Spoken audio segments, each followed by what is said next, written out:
കേരളത്തിൽ ഭരണം മാറിയെന്ന് കരുതി ആരെങ്കിലും ഇവിടെ എന്തെങ്കിലും മാറ്റം പ്രതീക്ഷിച്ചിട്ടുണ്ടെങ്കിൽ നിങ്ങൾക്ക് തെറ്റി. വോട്ട് ചെയ്ത ജനം മാറ്റം വരുത്തി ഭരിക്കുന്ന മുന്നണി മാറി, മന്ത്രിമാർ മാറി, മുഖ്യമന്ത്രി മാറി, അങ്ങനെ എല്ലാം മാറി മറിഞ്ഞു എന്ന് നമ്മൾ വിചാരിച്ചു.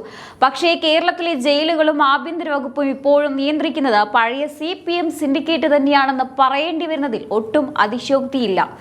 ജനങ്ങളെ വിഡ്ഢികളാക്കിക്കൊണ്ട് ഇവിടെ ഇപ്പോഴും നടക്കുന്നത് പഴയ പിണറായി ഭരണത്തിന്റെ തുടർച്ച തന്നെയാണ്. അതിനൊരു പച്ചയായ തെളിവാണ് ഇപ്പോൾ പൂജപ്പുര സെൻട്രൽ ജയിലിൽ നിന്ന് പുറത്തു വരുന്ന ഞെട്ടിക്കുന്ന ഈ വാർത്തകൾ. പ്രതിപക്ഷ നേതാവ് പിണറായി വിജയന്റെ ബേക്കറി ജംഗ്ഷനിലെ വീടിന് മുന്നിൽ വെച്ച കേന്ദ്ര ഏജൻസിയായ ED ഉദ്യോഗസ്ഥരെ വളഞ്ഞിട്ട് ആക്രമിച്ച കേസ് നമ്മൾ ആരും മറന്നിട്ടില്ല. രാജ്യത്തിന്റെ നിയമവ്യവസ്ഥയെയും ഭരണഘടനാ സ്ഥാപനങ്ങളെയും പരസ്യമായി വെല്ലുവിളിച്ചുകൊണ്ട് ഗുണ്ടാ പടയെ പോലെ വന്ന് ED ഉദ്യോഗസ്ഥരെ തല്ലിച്ചതച്ച 26 സഖാക്കൾ ഇപ്പോൾ ജയിലിലാണ്. ഇത്രയും ഗുരുതരമായ വധശ്രമം അടക്കമുള്ള വകുപ്പുകൾ ചാർത്തിയ പ്രതികൾക്ക് ജയിലിനുള്ളിൽ കിട്ടുന്ന ആതിഥ്യം എന്താണെന്നറിഞ്ഞാൽ നിങ്ങളും മൂക്കത്ത് വിരൽ വെച്ചു പോകും. ജയിൽ ചട്ടങ്ങളെല്ലാം കാറ്റിൽ പറത്തിക്കൊണ്ട് സ്വന്തം പാർട്ടി സഖാക്കൾക്ക് സുഖവാസത്തിനുള്ള VIP സൗകര്യമാണ് ജയിലിനുള്ളിലെ ചില ഉദ്യോഗസ്ഥർ ഒരുക്കിയിരിക്കുന്നത്. ഇതിന്റെ പിന്നിലെ കള്ളക്കളികളും അണിയറ രഹസ്യങ്ങളും വ്യക്തമാകുന്ന റിപ്പോർട്ടുകളാണ് ഇപ്പോൾ പുറത്തു വരുന്നത്. എന്താണ് യഥാർത്ഥത്തിൽ അവിടെ സംഭവിക്കുന്നതെന്ന് നമുക്ക് നോക്കാം. പുറത്തുവിട്ട റിപ്പോർട്ടുകൾ പ്രകാരം പൂജപ്പുര ജില്ലാ ജയിലിൽ കഴിയുന്ന ഈ ക്രിമിനലുകൾക്ക് ജയിൽ ഉദ്യോഗസ്ഥർ വഴിവിട്ട സൗകര്യങ്ങളാണ് ചെയ്തു കൊടുക്കുന്നത്. സഖാക്കൾ എന്ന പരിഗണനയിലാണ് ഈ പ്രത്യേക ശുശ്രൂഷ.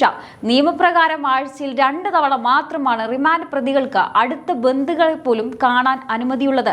എന്നാൽ ഇവിടെ പൂജപ്പുര ജയിലിൽ ഉദ്യോഗസ്ഥർക്ക് അതൊന്നും ബാധകമല്ല. ദിവസേന സന്ദർശകരുടെ മേളമാണ്.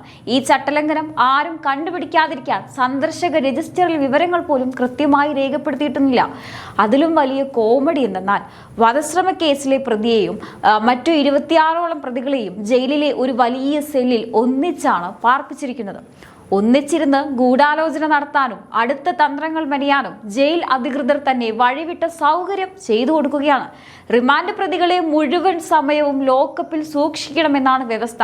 എന്നാൽ സഖാക്കൾക്ക് എപ്പോൾ വേണമെങ്കിലും പുറത്തിറങ്ങി നടക്കാം, കാറ്റുകൊള്ളാം, സുഖിക്കാം. അവർക്ക് ആവശ്യമായ മറ്റു വിഭവങ്ങളും സാധന സാമഗ്രികളും എത്തിച്ചു കൊടുക്കാൻ ജീവനക്കാരിൽ ചിലർ തന്നെ നേരിട്ട് കൊട്ടേഷൻ എടുത്തിരിക്കുകയായിരിക്കും.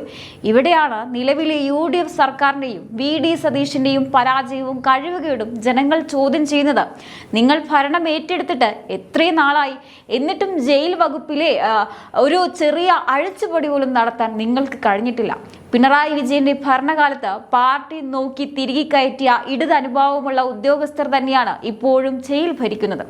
അവർ ഇപ്പോഴും ശമ്പളം വാങ്ങുന്നത് സതീശൻ സർക്കാരിൽ നിന്നാണെങ്കിലും കൂറ് കാണിക്കുന്നത് പിണറായി വിജയനോടാണ്. സഖാക്കൾക്ക് വേണ്ടി ചട്ടങ്ങൾ വഴിമാറുമ്പോൾ ഇത് കണ്ട് കണ്ണടച്ചിരിക്കുന്ന UDF സർക്കാർ തികഞ്ഞ പരാജയമാണെന്ന് പറയാതിരിക്കാൻ കഴിയില്ല. ഭരണം മാറിയിട്ടും പോലീസിനെയും ജയിലിനെയും സ്വന്തം നിയന്ത്രണത്തിലാക്കാൻ കഴിയാത്ത ഈ ഒരു ആഭ്യന്തര വകുപ്പ് എന്തിനാണ്? പ്രതിപക്ഷത്തിരുന്നപ്പോൾ നിയമസഭയിൽ മാസ് ഡയലോഗ് അടിച്ചിരുന്ന VD സതീശൻ ഇപ്പോൾ സ്വന്തം മൂക്കിന് താഴെ ജയിൽ ജീവനക്കാർ സഖാക്കൾക്ക് ഇങ്ങനെ ഒരു പണി ചെയ്യുമ്പോൾ എവിടെയാണ്? ഭരണം കിട്ടിയിട്ടും പഴയ പിണറായി പോലീസ് തന്നെയാണ് ഇപ്പോഴും കാര്യങ്ങൾ തീരുമാനിക്കുന്നത് എന്നത് ഈ സർക്കാരിന് വലിയൊരു നാണക്കേടാണ്. ജനം മാറ്റി പ്രതിഷ്ഠിച്ചിട്ടും മാറാത്ത ഈ അടിമക്കണ്ണുകളെ നിലയ്ക്ക് നിർത്താൻ ഈ സർക്കാരിന് നാണമില്ലേ എന്നാണ് ചോദ്യം. എന്നാൽ ഈ കേസിൽ സഖാക്കളുടെ തനി നിറം പുറത്തു കൊണ്ടുവന്നത് പോലീസോ ഈ സർക്കാരോ അല്ല, മറിച്ച് നിയമത്തിന്റെ കരുത്ത് കാണിച്ച നമ്മുടെ കോടതിയും കേന്ദ്ര ഏജൻസിയായ EDയുമാണ്. ഈ ആക്രമണം പെട്ടെന്നുണ്ടായ പ്രകോപനമല്ലെന്നും കൃത്യമായ പ്ലാനിങ്ങോടെ ഇഷ്ടികയും മാരകായുധങ്ങളുമായി വന്ന ED സംഘത്തെ വകവരുത്താൻ നോക്കിയ രാഷ്ട്രീയ ആക്രമണമാണെന്നും കോടതി തന്നെ നിരീക്ഷിച്ചു കഴിഞ്ഞു. ഭരണഘടനാ സ്ഥാപനങ്ങൾക്ക് നേരെയുള്ള വെല്ലുവിളിയാണെന്നതാണ് കോടതി പറഞ്ഞത്. ഇതൊരു നിസ്സാര കേസിലെന്ന് മനസ്സിലാക്കി കോടതി കർശന നിലപാട് എടുത്തതുകൊണ്ട് മാത്രമാണ് ഈ 26 പ്രതികൾക്കും ഇതുവരെ ജാമ്യം കിട്ടാത്തത്. അല്ലെങ്കിൽ ഈ ഉദ്യോഗസ്ഥരെ സ്വാധീനിച്ച് ഇവരെപ്പോഴേ പുറത്തിറങ്ങി നടക്കുമായിരുന്നു. ഇപ്പോൾ കേസ് അന്വേഷിക്കാൻ പ്രത്യേക അന്വേഷണ സംഘത്തെ, അതായത് SIT നിയമിച്ചിട്ടുണ്ട്. 5 ഇൻസ്പെക്ടർമാരും 7 SIമാരും ഉൾപ്പെടെ 30 പോലീസ് ഉദ്യോഗസ്ഥർ കേസ് അന്വേഷിക്കുന്നു. പ്രതികളുടെ മൊബൈൽ ഫോണുകൾ ശാസ്ത്രീയ പരിശോധനയ്ക്ക് അയച്ചിരിക്കുകയാണ്. വാട്സപ്പ് ഗ്രൂപ്പുകളിൽ ആക്രമണത്തിന് ആഹ്വാനം നൽകിയ നേതാക്കൾ ആരാണ്? ഈ ആസൂത്രിത ആക്രമണത്തിന് പിന്നിൽ പ്രവർത്തിച്ച വമ്പൻ സ്രാവുകൾ ആരാണെന്നൊക്കെ ഇനിയെങ്കിലും പുറത്തു വരുമായിരിക്കും. ഇനി ഇവിടെയാണ് മുൻ മുഖ്യമന്ത്രിയും ഇപ്പോഴത്തെ പ്രതിപക്ഷ നേതാവുമായ പിണറായി വിജയന്റെ തനി നിറം നിങ്ങൾ കാണേണ്ടത്. നിങ്ങൾ ഭരണത്തിലിരുന്നപ്പോൾ മാത്രമല്ല, പ്രതിപക്ഷത്തിരിക്കുമ്പോഴും നിങ്ങളുടെ ആളുകൾക്ക് എന്തും ചെയ്യാനുള്ള ലൈസൻസ് ഉണ്ടെന്നാണോ വിചാരം? നിങ്ങളുടെ വീട്ടുപടിക്കൽ വെച്ചാണ് കേന്ദ്ര ഏജൻസിയെ നിങ്ങളുടെ ഗുണ്ടാപ്പട ആക്രമിച്ചത്. എന്നിട്ട് ഇപ്പോഴും അവരെ സംരക്ഷിക്കാൻ ജയിലിനുള്ളിൽ നിങ്ങളുടെ ആളുകളെ കയറ്റി കളിപ്പിക്കുകയാണോ? താൻ വളർത്തിയ ഗുണ്ടകൾ ജയിലിൽ കിടന്ന് കഷ്ടപ്പെടരുത് എന്ന ശാഠ്യം പിണറായി വിജയൻ ഉണ്ടാകും. കാരണം അവർ വാ തുറന്നാൽ പല വമ്പൻ സ്രാവുകളുടെയും പേര് പുറത്തു വരും.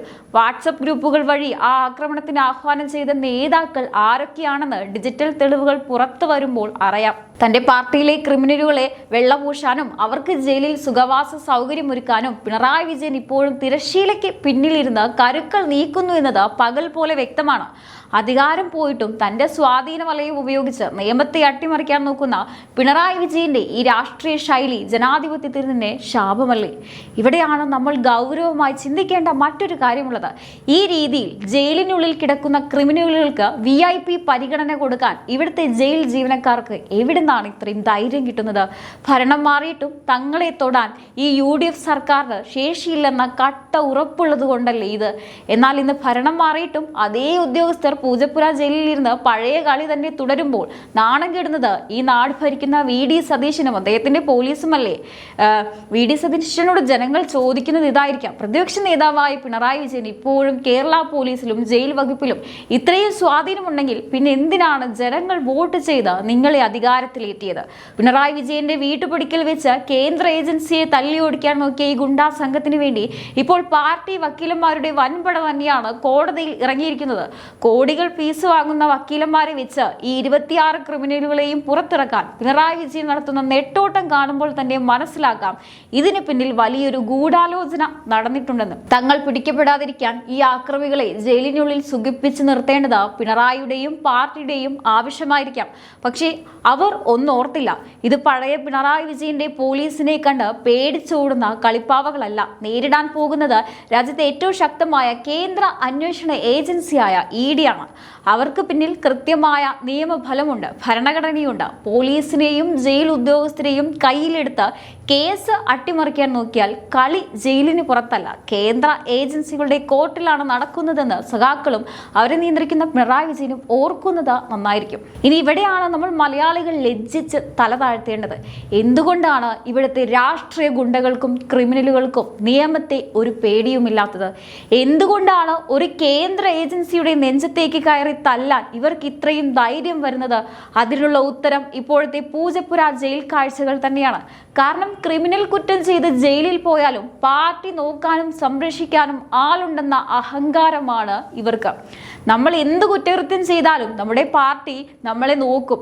ജയിലിൽ പോയാൽ സുഖവാസത്തിനുള്ള VIP സൗകര്യങ്ങൾ ഒരുക്കി തരും. കോടികൾ മുടക്കി വക്കീലന്മാരെ വെച്ച് ജാമ്യം എടുപ്പിച്ച് പുറത്തിറക്കും എന്ന ധൈര്യമാണ് ഇവിടുത്തെ അണികളെ കൊണ്ട് ഇത്തരം ആക്രമണങ്ങൾ ചെയ്യിപ്പിക്കുന്നത്. നമ്മുടെ നാട്ടിലെ നിയമ സംവിധാനങ്ങളെയും ആഭ്യന്തര വകുപ്പിനെയും ഈ ക്രിമിനലുകൾക്ക് പുച്ഛമാണ്. ജയിൽ എന്നാൽ ശിക്ഷ അനുഭവിക്കാനുള്ള സ്ഥലമല്ല, മറിച്ച് അടുത്ത ആക്രമണത്തിനുള്ള പദ്ധതികൾ ആസൂത്രണം ചെയ്യാനും സുഹൃത്തുക്കളോടൊപ്പം ഇരുന്ന് ചിക്കൻ ബിരിയാണിയും കഴിച്ച് കാറ്റുകൊള്ളാനുമുള്ള റിസോർട്ടുകളാണെന്നാണ് ഇവർ വിചാരിച്ചു വെച്ചിരിക്കുന്നത്. ഭരണം മാറിയിട്ടും പഴയ പിണറായി പോലീസ് ഈ ക്രിമിനലുകൾക്ക് ഇത് ചെയ്യാൻ നിൽക്കുമ്പോൾ നിയമം അനുസരിക്കുന്ന സാധാരണ ജനങ്ങൾക്ക് ഈ വ്യവസ്ഥിതിയിലുള്ള വിശ്വാസമാണ് നഷ്ടപ്പെടുന്നത്. കുറ്റം ചെയ്യുന്നവന് ജയിലിൽ രാജകീയ സ്വീകരണം നൽകുന്ന ഈ നാണം കെട്ട ഏർപ്പാട് നിലനിൽക്കുന്നത് കൊണ്ടാണ് ഇവിടെ പുതിയ പുതിയ ക്രിമിനലുകൾ ജനിക്കുന്നത്. നിയമത്തെയും ജയിലിനെയും ഭയമില്ലാത്ത ഒരു തലമുറയെ വളർത്തിയെടുത്തതിന്റെ പൂർണ്ണ ഉത്തരവാദിത്തം മുൻ മുഖ്യമന്ത്രി പിണറായി വിജയനും അത് കണ്ടിട്ടും മിണ്ടാതിരിക്കുന്ന ഇന്നത്തെ മന്ത്രി VD സതീശനുമാണ്. എന്തായാലും ഈ ഒരു വിഷയത്തെ നിങ്ങൾ എങ്ങനെയാണ് നോക്കിക്കാണുന്നത്? തീർച്ചയായിട്ടും നിങ്ങളുടെ അഭിപ്രായങ്ങൾ താഴെ കമന്റ് ബോക്സിൽ രേഖപ്പെടുത്തുക. മറ്റൊരു വിഷയമായി വീണ്ടും കാണാം. നന്ദി.